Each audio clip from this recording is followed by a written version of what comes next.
Hi, everyone. Welcome to the Zero Textbook Cost Education Pathways session of Teach for LA. It's Wednesday and we get to kick off the day today.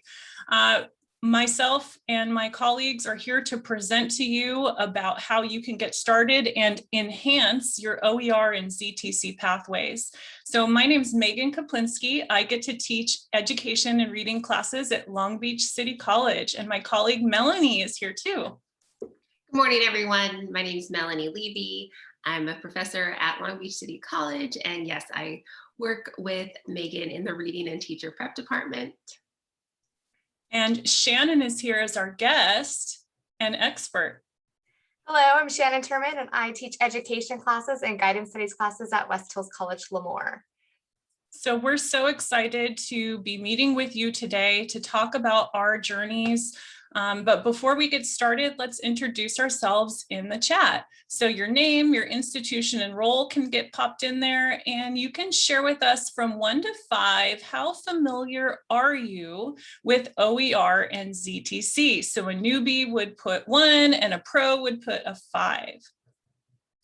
And by the way, we can share our slides with you after the presentation or possibly at the very end. We can download and pop them into the chat. You'll also be able to get information from us if you follow up with us, or we could possibly do an email to everyone right after. The recording is going to be posted shortly. The slides will be posted shortly, so you don't have to take copious notes or anything. You'll have all that good stuff. So let's check and see where we're at. We have some pros, we have some newbies like me. That's where I feel like I was before this winter. Awesome. So keep popping in your name, your institution, and your familiarity so we can know who's with us. Today, we're going to start our agenda with talking about why OER and ZTC. And don't worry, we will cover the terminology so that we can start on the same page.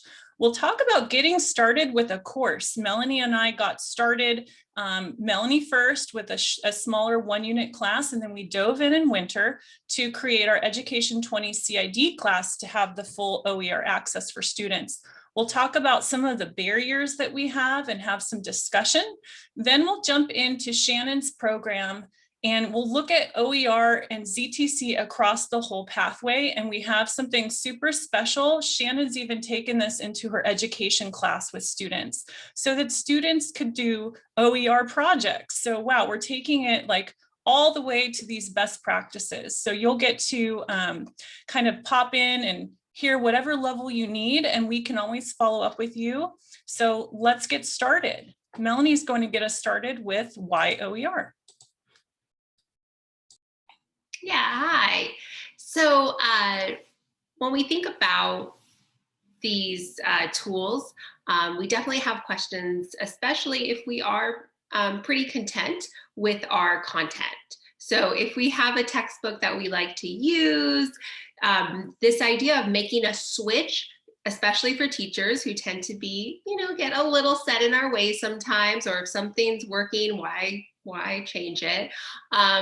So when these ideas to use OER come across our radar, I really want to encourage you all to think about these reasons of why should I use open educational resources? Why should I do it online textbooks? Those sort of things. For me, the big motivator was savings for students. Our students usually, especially community college students, may not have this huge wealth of resources to be able to purchase $100 books, $150 books.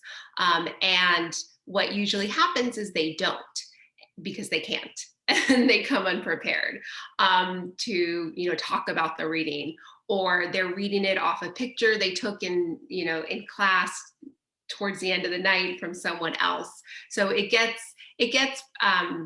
just that sense of not panic, but just that sense of this isn't going well.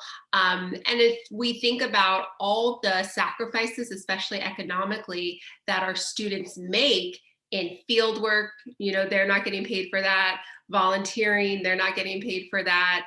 It's going to be a couple of years until they have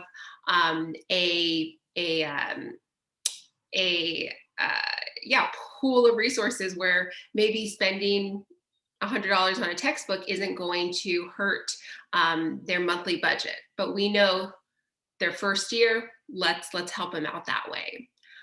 I also like looking at OER because it is flexible, and the curriculum that we can include is relevant and equitable.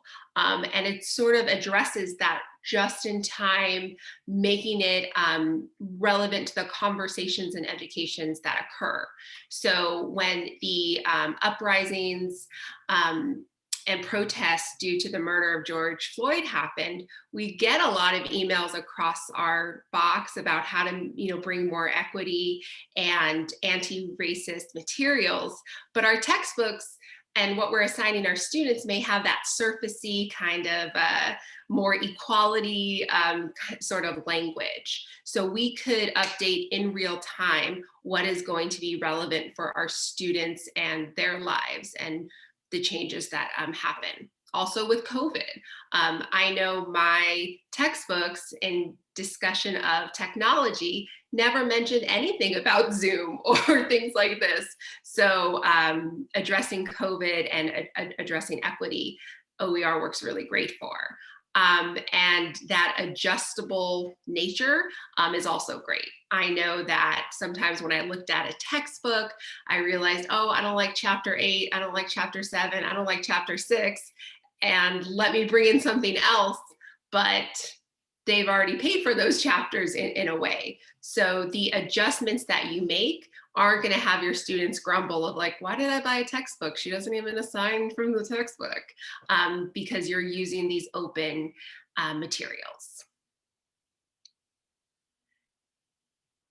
And so when we talk about OER, I'm going to read this quote here: teaching, learning, and research materials that are either in the public domain, licensed in a matter where it's free and perpetual permission, and engage in the 5 R's. So I'm sure this is something that Shannon will be talking about later. But when we take a look at an open ed textbook, we know that sometimes we can just keep it as it is and assign it as it is, or we can play around with it and really make it for our class. This is just really more information about the movement, so you'll have this information on the slide, but I just wanted you to know that the terminology we're going to use is on this slide for Melanie to continue. Yeah, so when I say OER, I'm talking about open educational resources. These are things that are available to you a lot of the times in these sort of repositories like Merlot or OpenStax. And these are, for the most part, things that have been created for you to use, reuse, remix, and all that fun stuff. You may also see LTC, which is low textbook cost. This is if you can find a textbook. I believe it's under $40, but that could be inaccurate. But it is just another initiative that your campus may have to keep costs low for students. And for the most part, I know our campus states the LTC and ZTC costs in our schedules. So students who know about it can search for that specifically. And then zero textbook cost. These are resources that have no cost to them. And usually this falls under the, you're using open educational resources, ones that you've made or ones that you're remixing or ones that you're just adopting. And I think sometimes when we start to get a little tentative about OER materials, it's the attributions that sort of get us. There's a lot of symbols, but the ones that I want to just highlight is when we see CC, we know that this is from the Creative Commons, and then usually with that you have NC, which is non-commercial, so not for cost, and then SA, which is what we want to look for. I know what I was thinking with this slide. These are the symbols that I look for. I look for the CC, the NC, and then the SA, which is share alike, meaning have fun with it.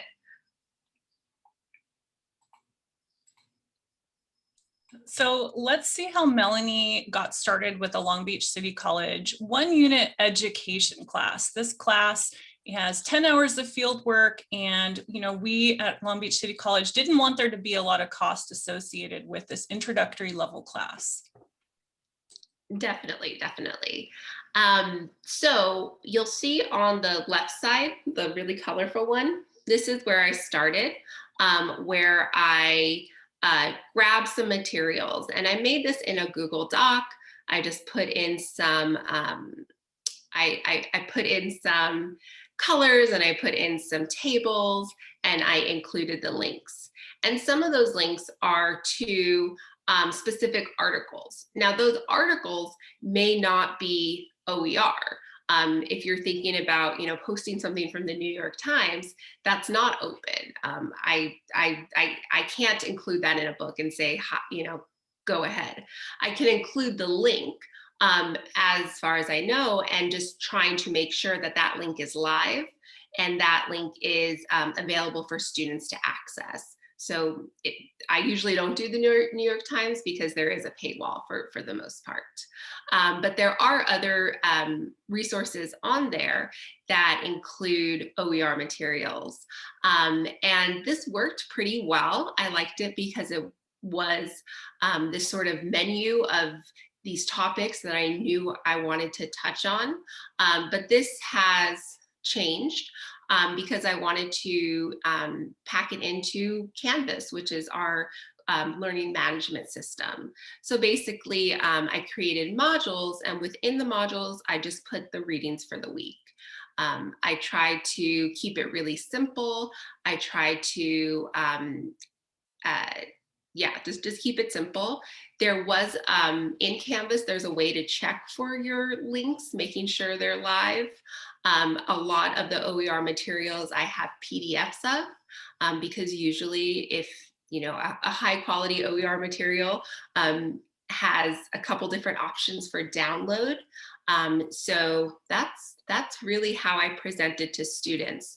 On the back end, I just wanted, as I was going through, I wanted to make sure that those materials, the ones that I had the PDFs of and downloaded, were easily accessible, and making sure that those links were live, those files were good, and the permissions were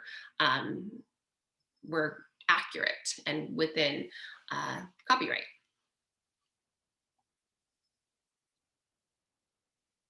Melanie, we had a question in the chat about could people outside of Long Beach City College access the doc? And so I was sharing in the chat that if this document was shared with students as simply a Google Doc and not part of Canvas, that anyone can access it that has the shareable link. So you don't have to embed it into your Canvas shell. And if the LMS changes one day and you have it in a Google Doc, that's all you need to share with your students. Yeah, I should have said, I forgot to. This is sort of a before and after. So one semester I just, put the link to the text to the Google Doc and said, here's your textbook, have fun. And then another semester, since I started to get more well-versed in Canvas, I just used Canvas. What I love about this is that it's very low stress to me, as someone who's newer to this myself, having only recently gone through the full process of remixing this past winter. I loved it when Melanie shared with me her Education 10 book the first time she did the Google Doc, because I'm like, oh, I'm not scared. It's so cute. Students will like that, right? And then moving it into the LMS just makes it even easier for students to manage it. Like Melanie said, which week is she using it? So when Melanie and I decided that we would get together and do an OER project over winter, to tell you the truth, I was a little nervous because, I get to work with Shannon. I know all the amazing things she's done with her whole pathway. And I thought, wow, is this going to be a lot of work? What am I getting into? But then I realized it was so much fun. It was easier than I thought. And working with colleagues is just a pleasure. And so we had a team of 3 over winter, and we took what Melanie's already done. And Melanie, you're also on a campus committee or group, right? What's it called? The OER advisory group. Perfect. And so Melanie's expertise really guided our small group that worked on a project. And we designed our Education 20 class to have OER. And so I'm going to share that with you through our Canvas page. And like someone else asked, if you're not in our Canvas class, you don't have this access. But we can always share information with you outside of this presentation, but you will have the recording to kind of see how it looks. And long story short, one of the first steps we took was we wanted to review what's already out there. And Shannon is a co-lead with me of an education fieldwork course, Community of Practice, that started when the pandemic began. And one thing we did is we led a group to create a Canvas shell with fieldwork videos so that our students who couldn't go to schools because they were closed would have alternative videos that were high quality, licensed and attributed, that we could use. And so one of the things we did is we looked at the OER that group had already shared. Then we started looking at other related disciplines OER. So for our class, Melanie and I looked at a psychology book that I'll show you. And then we got to remix. That's the level we chose for our project, which meant that we could mix and match different things. So I'll go ahead and I'll show you right now. Give me a thumbs up if you're now seeing a Canvas shell. Got it. Okay, perfect. So what you'll see is that we have included the OER textbooks that were in the course so that folks could go to those PDFs or links. And then we kind of customized ours by popping in so that our own faculty would have all our background paperwork, right? It's a fieldwork class. So just a side note, we had to put in our fieldwork handbook and our hours log for watching our videos and stuff, right? We also created a textbook outline. So once we created our textbook by remixing bits and pieces of 3 other books, we created an outline where we took the headings of the different sections and we made it so that when we assign a chapter reading, students could pull out golden lines, takeaways, and tidbits from their best parts. And then as you can see, we called them modules. So instead of chapter 1, we realized we can't call it chapter 1 because we pulled chapter 6 from another book and we can't call it chapter 1. They open it up and say, teacher, it's chapter 6. So we called them modules, and you can see that we themed it to match our course. So we have teaching profession and personal meaning, changes in American society, student diversity, and so on. And we got these themes based on our college's course outline of record. Now, this class is the CID class, which long story short means all the community colleges that offer this class have to have it align to like a master kind of plan, but each campus does kind of tweak their content. So when we went to the different texts that are linked, it looks like my internet is taking a second for one of those. We basically reviewed everything that matched with the chapter or module we wanted to create. And we said, you know what, we're gonna pull out something that we need to use that matches our course outline. It might have been from the Foundations of Education book that's already out there. It might be from Intro to Education, which is Shannon's, right? So we would pull out pieces from here and we would get the hyperlinks. Or maybe we went to our educational technology book and we would pull out something from here, and it's not popping up really fast right now. So I'll hop over and show you what module 1, our version of chapter 1, looked like.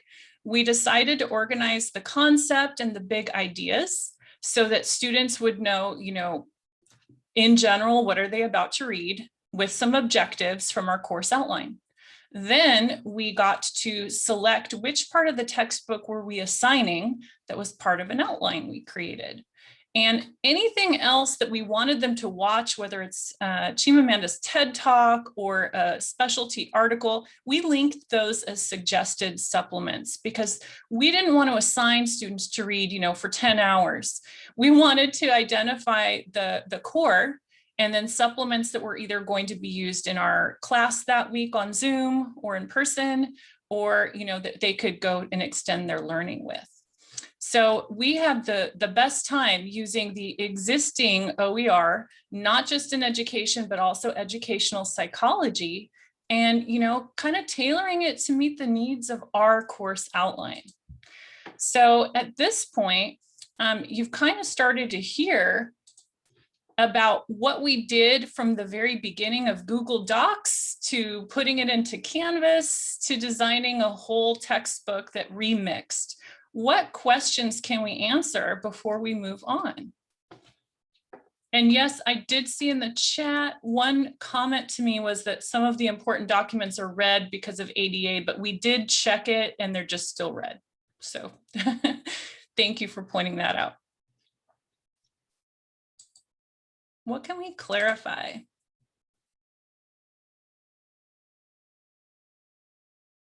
So I know a lot of you put a 1 and maybe a 2 for your familiarity. Give me a thumbs up if you're feeling like you could do the Google Doc version. You could use one of the existing OER.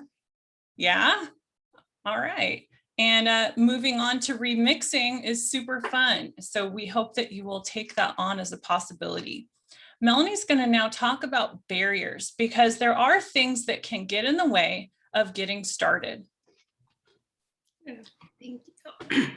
So definitely, I think about my kind of journey with this, and the barrier that I'm going to start with is I was definitely on board to I want to save my students money, and I know that there's better stuff out there, and I also know that a lot of the teaching that happens isn't just through the textbook. I know it's through conversation. I know it's through practice. I know it's through so much. So why am I having my students pay this really expensive fee to entry? So I sat down, and really the first barrier is that there's so much stuff out there. I'm sure we'll send it in our email link with our PowerPoint and things like that. But there is, like I said, so many repositories with so many different materials, and some are good up until the second paragraph, and then it kind of goes off, or some is really, really great, and you just want to take it all. So really trying to figure out what is a good place to start, and what sort of limits you're going to place for yourself. So if you do just want to find one great piece of reading or other types of text for behavior management, then that's sort of the boundary you have to set with yourself of, okay, this is what I'm going to sit down to do. And with that, we know that the barrier is time. You all, I'm assuming, are students or educators, and maybe both, and we know that how much time that takes just to go through your regular day. So to add another item on your to-do list really may seem overwhelming. So that's just something to consider. Where in your semester, where in your schedule do you have the time to sift and to find something good for your students? And then I would say another barrier is aligning to your course outline of record, especially if maybe you're looking at it through, the lens of an adjunct, or if you're looking at it through the lens of a professor and it's a new class, which was what I was in, where it's like, okay, here's this course record that I didn't make, but I have to stick to. Let me see what fits and what doesn't. So these are just some barriers that I personally faced and know others have faced. How I address those barriers, not gotten over it, because they're still time barriers and they're still content barriers. So for the so much stuff, the teamwork was really helpful. I've done I've done like 3 other OER projects for other courses. And I completed those on my own. And some days were really, really tough. But getting to work with my colleagues, Megan and another colleague on campus, was fantastic, because I had this built-in accountability. I had other minds and hands on deck, and it wasn't just falling all on my shoulders. And I know that getting that team together could be a barrier. But if you can, I would definitely make that suggestion. And usually if you, I guess another strategy was having support. So like Megan mentioned, I'm on our advisory group at our campus. But even if you can, maybe are the only, education person in your department or what have you, being able to have a point of contact who knows their stuff on this could be a great ally in being able to address these barriers. So maybe you don't have another colleague to help you, but you have this sort of mentor who is on the advisory group to assist you. And then I think with to address that time, very realistically, like I know as teachers, we do everything from the goodness of our hearts, but also knowing that there is funding available, whether it's from your campus or the state, has that incentive there to help you manage your time better and kind of bump it up the to-do list. Some of these, or at our campus, our grants go out for winter and summer. And we all know that teachers still work in winter and summer, but the load, at least for me and for others, is a little lighter. So being able to get in at the right time and use that funding to be compensated for your time.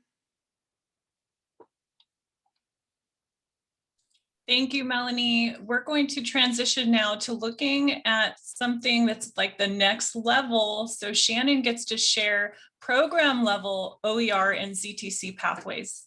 Shannon, would you like me to have you share the screen now? Sure.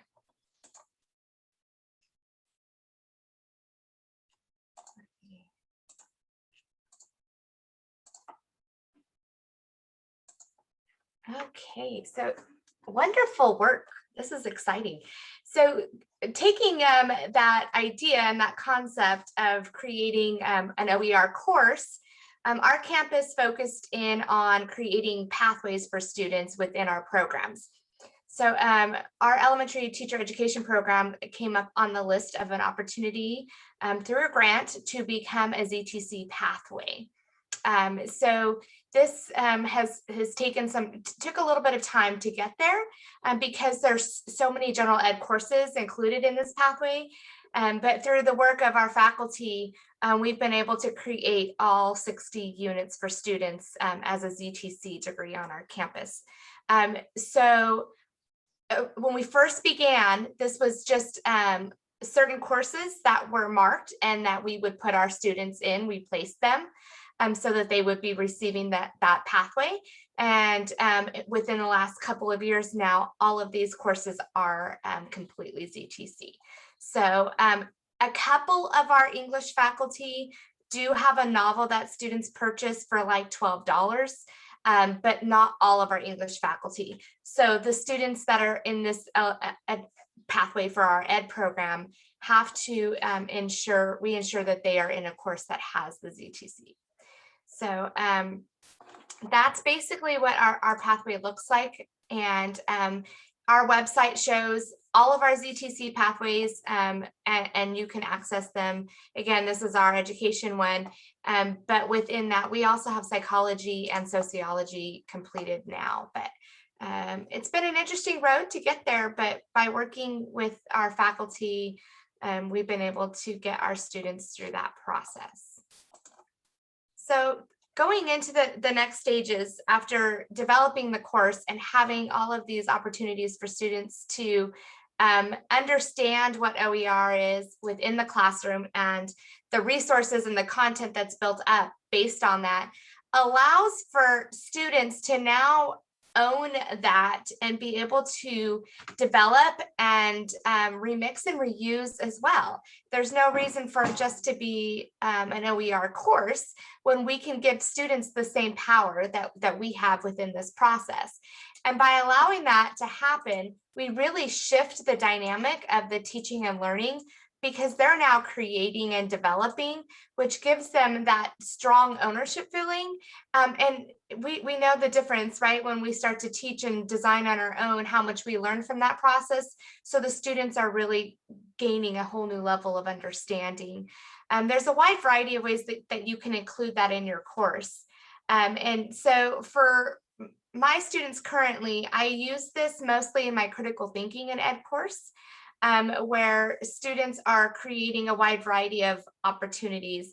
They're doing research, they're doing lesson plan development, they're openly licensing their presentations, they're creating content that allows them to make the connections within that development process. So if they're creating their own projects or their own products, then they go through the process of attributing and openly licensing their own work.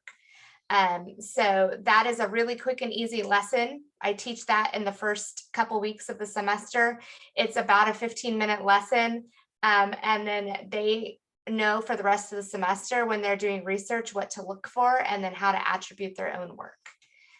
So it's pretty simple and very powerful in a quick amount of time for them to gain that understanding.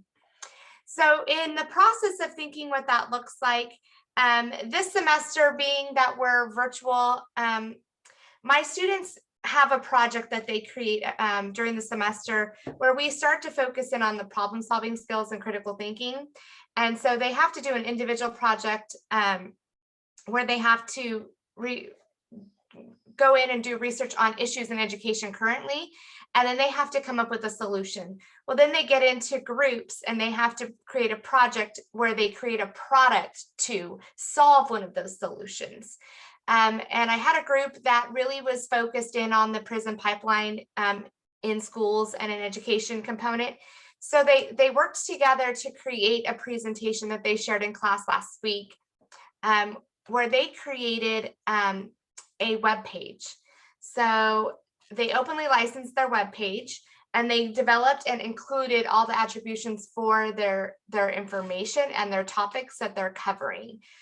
So again, I had students do different projects and different ideas and bring different products. So their presentations are recorded and then they openly license those presentations so they can be used, and I'll include them into the content. So my students in the following semesters with discussion boards or with different assignments and readings, they'll be watching these videos as part of their assigned work. So this is the website that my students created last week. And so what he went in and did, Reggie started it, and he created activities on the blog for students and educators to use. And they're going through and developing, and it's pretty simple. There's a few different components in there and they kind of explain what it's all about. And then they made sure that when they went through at the bottom in within these, all of their pictures and components that they used are openly licensed pictures. So I'm pretty proud of them in the steps that they're taking and understanding what that means as far as developing, reusing, and remixing within OER. So I probably was where Megan and Melanie were at just about a year and a half ago, because I feel like Megan asked us to take a vote on that 1 to 5, and been doing this for a while, but I'd still want to say I'm a 4 because I never want to stop learning and growing and continuing to build and develop for my students, because the relevancy is so important in that we can bring in current issues and current content to support our students where we are right now. I hope that never changes, right? As educators and preparing future teachers, we really need to make sure that we're giving them that relevancy. So that's a big part of the development process.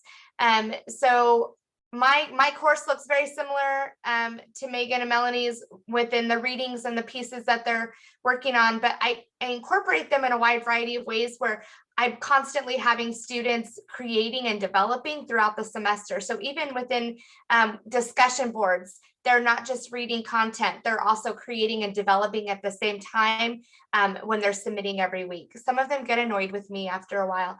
So we do mix it up often. Some weeks they might just read, or they might do a little bit of research. Some weeks they're creating. So we constantly change up the activities every week so that they're doing something different. But I really want the focus not to be on reading just the content, because again, I can have all of my students reading, no problem, and kind of making comments here and there. But when I'm giving it to them and having them create and develop on their own, yes, it's more work, but the critical thinking is there, right? And so that's the important component for them. When we go through the development process, over the last 4 years, before I became our full-time instructor, I was on a management team where I was working as our instructional designer. So part of our process was to use the OEI rubric. I know you put it somewhere for me, Megan. That link, if you could put that in the chat box, then they could take a peek at that. That rubric is important for development. If you have not had a chance to take a peek at that, that is how we designed and aligned all of our courses through the development process. So ensuring that we are aligning all of our courses accurately within that OEI process was huge. So again, that's a big step in taking your course to the next level. And making sure that attributions are appropriate, that your licensing is appropriate, that you're including all of the components for student success, and that all of your links are working appropriately, all of the components. Accessibility is a huge component within that rubric, and very important that we make sure that our courses are accessible for all students. Like color, using color, certain color within developing, not underlining content if it's not really a link to something, right? Things like that. So it breaks it down for you. There's a wide variety of activities that you can use and develop. We do one with social media because there's so much out there right now on social media, and I have students doing a lot of research to take what they're finding within their social media pages in education, and then taking it, researching it, finding the appropriate, and then actually creating content that we openly license based on information that they're finding there. And then I'm having them put it back out there in their social media because they've now openly licensed it, but they've done the research. So they've learned the difference between finding out when they're reading an article online or on a social media site, and there's no access to any links to show that that information came from somewhere credible, has been huge.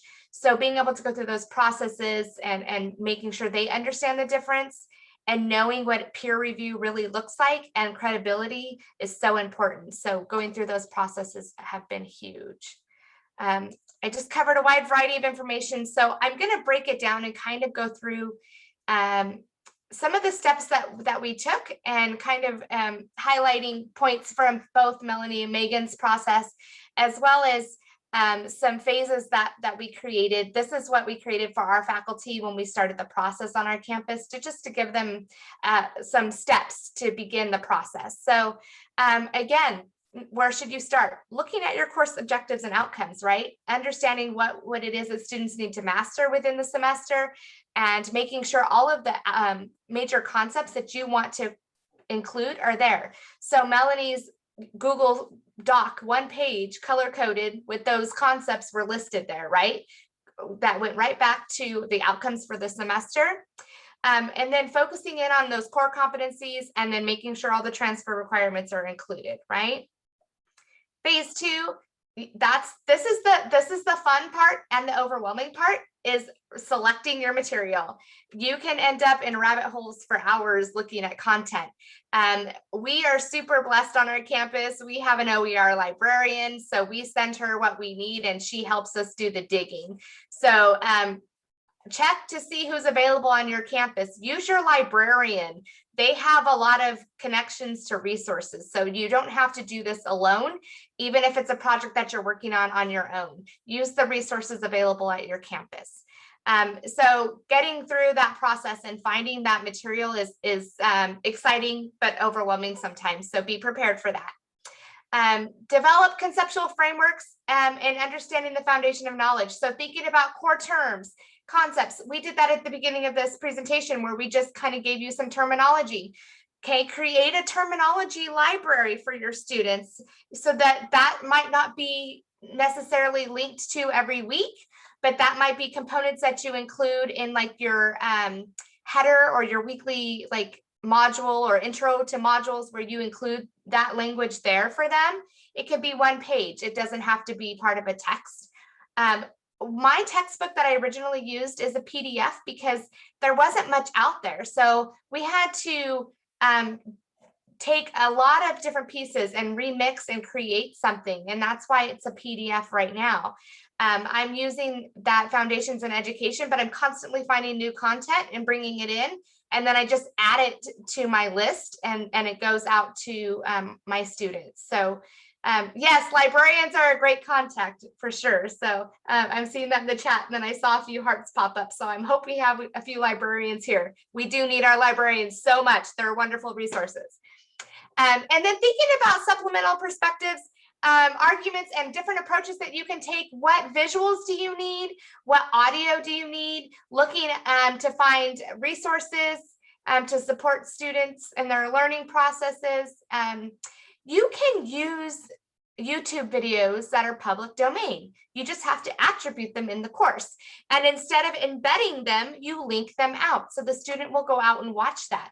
So if you're creating an OER course, I can add that YouTube video as a link in my course and license it appropriately within that content page.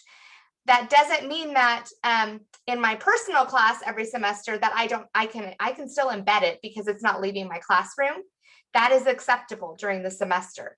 But that is not my OER course that's shared out and the design of what that looks like. So that's a little bit of the difference there.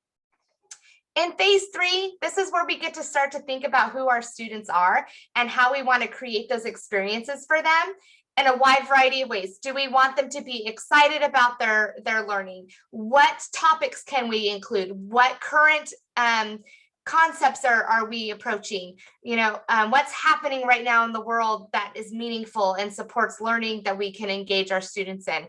So every semester, there's going to be different pieces that you're going to be remixing and reusing or adding and sharing. And so be prepared for that. And then again, thinking about all of the applications and different ways that you can approach that. How can you actively engage your students in exploration, in creation, in all of those components? Working with peer reviewing, self-critiquing, exploring cultural bias is huge, right? So developing and building scaffolding on what that should look like, and just really focus in on creating authentic assessments and authentic experiences for your students in the classroom is huge. And that's what OER does for us in our classroom. I think many of us come from a teaching background, so we're already used to developing those authentic experiences with our students. That's how we were trained in the field and the study.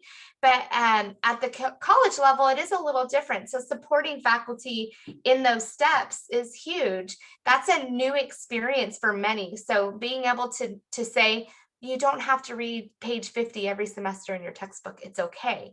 We're not going to start on page 1 and end at page 300. There's opportunity to create and design so that students are truly learning from the experience, so that you're not necessarily teaching chapters and teaching a textbook. We're teaching people, we're teaching students, right?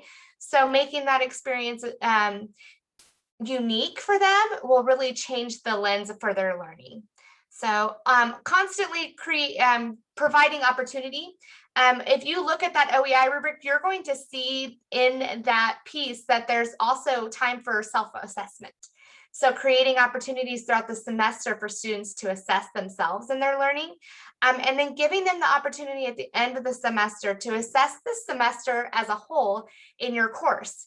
Things that they found that were exciting, things that they loved, how they learned, what could be better, and then continuing to build from there is huge. Phase 4, again, asking those questions, critical thinking questions. I did an entire training on Bloom's taxonomy with my faculty one semester. They knew what Bloom's were, but they never thought about the fact that they were not using the right active language when they were writing objectives and outcomes. So thinking about what that means. Sometimes if you review your outcomes, they're not always measurable, right? So we have to go, oh, wow, there's no measurable verb in that sentence anywhere. So really, what are students supposed to do? Nothing, there's no action, right? So something as simple as that. So knowing that process, then you can start to develop those critical thinking levels within understanding what that means. And for us in education realm, being able to go through and use the depth of knowledge, the DOK, right? Because that's part of K-12. So giving them the opportunity to use that. My students use the DOK in both of my ed classes as far as when they're creating content and developing, because they get to say, oh, I'm going to go to level 3 today, and I'm going to include these components. It's exciting. They get it. They're catching on. It's fun. So being able to use those are huge, and going through those processes. So we start out kind of general, and then we build to specific. So we scaffold and design as we go, but constantly review and reflect. It's the joy of teaching, where we do live in that vicious cycle. So it's always a blessing and a curse at the same time. But phase 4 is really a lot of reflection. Phase 5, again, just monitoring progress, providing support, focusing on problem solving, encouraging a lot of the discussion and having students design. And then just providing a roadmap for their learning is huge. So continue to develop diverse assessments so that students can demonstrate understanding in a wide variety of learning modalities is huge. So that they can definitely demonstrate their understanding to you. It doesn't have to be one multiple choice test, for a midterm and a final. There's so many other ways that we can develop and create. And I've been able to even work with our math and science faculty to show beyond that as well. So it's been exciting. Phase 6, again, that's kind of where I'm at today, showcasing my students' work, right? Show your student work with faculty anytime you can. Because it's not our story, it's their story. Having students develop and create is huge. And for them to get to share what they've learned and demonstrate that, it just changes the whole understanding of where we're at. So I'm excited. My students are going to be creating lesson plans that they're going to be recording for their final in my critical thinking course. And they're going to have to include all this new technology that we're using in this crazy time. So they'll be attributing and licensing, and so it'll be interesting. They'll be using the DOK as far as their standards. So excited to see where it goes. And next steps, make sure that you have those video testimonials of your students. Survey them. So part of your survey at the end of the semester should really include components about the content that was taught throughout the semester. And then what OER has provided them, because it goes beyond saving them the textbook cost. It really does. It allows that meaningful experience, but it really also empowers them to have the opportunity to be able to take what they've learned, use the content, and build and expand, reuse, remix, right? So it's a huge process. Really makes a big difference. All right. Lots of information just thrown at you. So yes, thank you so much, Shannon. So the slides have now been posted into the chat so that you can have access in a lot of the links of the things that we are sharing. And it's kind of time to have a little bit of discussion, Q&A. How are you feeling? What are your next steps? What would you like to clarify?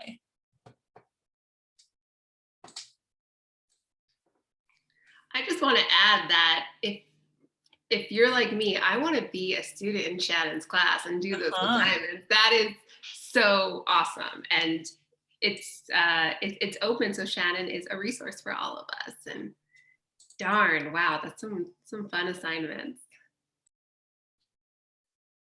Absolutely, they do seem super fun.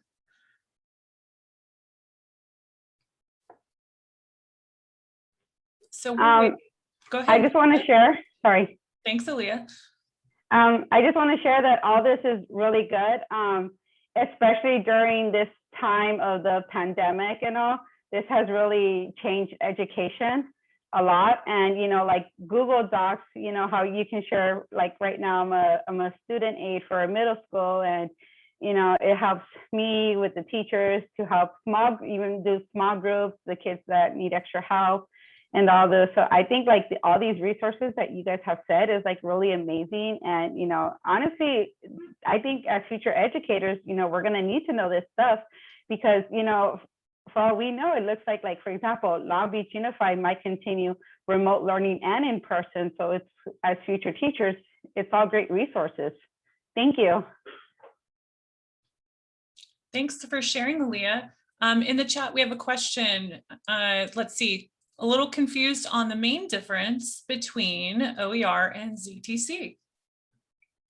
Great question.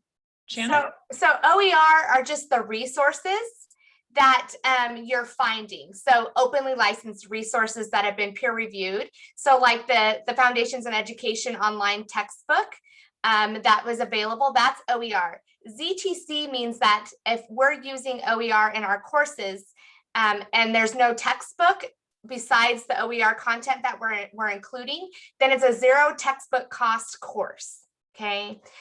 So you can have a ZTC course where there's no textbook costs, or an LTC course like my English faculty who still use a novel, and it's a low textbook cost. And there was a few questions earlier about the threshold. It depends. I think $50 was what's set at the OER level that the conversation, but the thresholds can be changed at each college. And so our college is trying to keep it around $20 for our students or lower. So it just depends on the college for that. And so that's the difference. And again, so our education courses are ZTC, then my English course is an LTC. So that's the difference between what that means. And then OER again is just the resources we're using and the content that we're finding. I hope that clarified. And I know Carmen had a question. Again, good morning. Thank you so much for the information. I'm looking at this, all the stuff that you guys share, very clear, concise. And I think this is going to be the new norm, even if we go back in person, because for some students, it's easier to go online and research their experts, but in the classroom, sometimes they fall behind because some of our students have needs that they are not able to sit in their seats for long periods of time. So this is going to be a huge, this is going to go global. I'm even getting chills. It's just going to be great. And even for adults, I mean, if this is for teachers, it's going to be great. And so, and you know, some of our students are going to benefit from this. Thank you so much. You know, it's exciting, Carmen. It actually is global. We presented in Paris about 2 years ago, and on what the work that we've been doing at our college. So we've been all over the world now with OER work. I was in Miami at an OER conference presenting on some of our information. And it was amazing how many people came up to me and said, I'd heard about Lemoore before, and we're in the middle of a very small rural community between vineyards and a Navy station, like out in the middle of nowhere in the central California. So for us to be able to be recognized across the United States, it has been exciting to see. And it's just because it's such a need. We you know, we're not doing this because it's easy. We're doing this because it's what's best for our students. Yeah.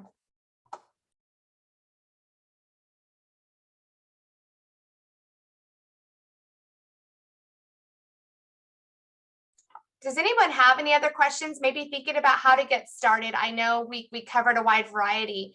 And within that presentation, you'll get to see the links for our OER resources. But if you're working on other courses outside of the education coursework, let us know. And then again, start to think about simple assignments. Maybe you're not going to use OER right away, but you're going to create a lesson or an activity that is OER related that has students practicing something within that realm. If you haven't done a lot of that work, think about the licensing. I know Melanie said anything CC. So there's a wide variety of CC licensing. There's CC BY, there's CC share alike, there's public domain. So it kind of breaks down into like 5 levels. And so CC BY is the most openly accessed option. There's share alike where you can share, but you cannot remix that content. So take some time to research a little bit about the licensing. It does make a big difference as far as if you're trying to remix. So keep an eye out for those pieces. And then Washington Builder is what you're going to look at for the attribution builder. Do you guys have that embedded at your college? So I already have the link embedded within my Canvas. I just put the information directly into Canvas, but that's new. So that's the open, oh, wait, what was it called? The builder? yeah, it's the We used it in the Canvas Commons project we did. Yes. And so what I did is I shared that with our ed tech folks and I said, can you embed this in our Canvas format so that we can have it? And they're like, ooh, this is so good. And so they're kind of in progress thinking about it. I wonder if we could get that in the chat, if we can dig it up quick enough. Any more questions? I know a lot of this has to sink in first, so we do want you to know that you're welcome to follow up with us in email.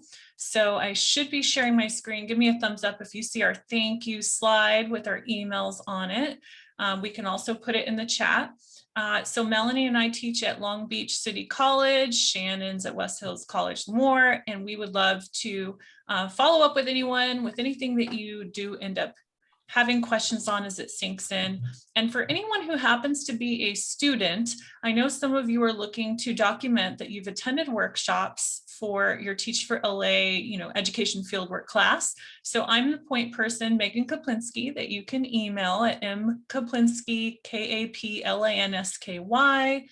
lbcc.edu. If you follow up with me tomorrow, I'll be able to get you a certificate, but I have a feeling I'll just follow up with everybody today because the recording is going to be posted. I think we had it on the other slide and it's linked in your copy.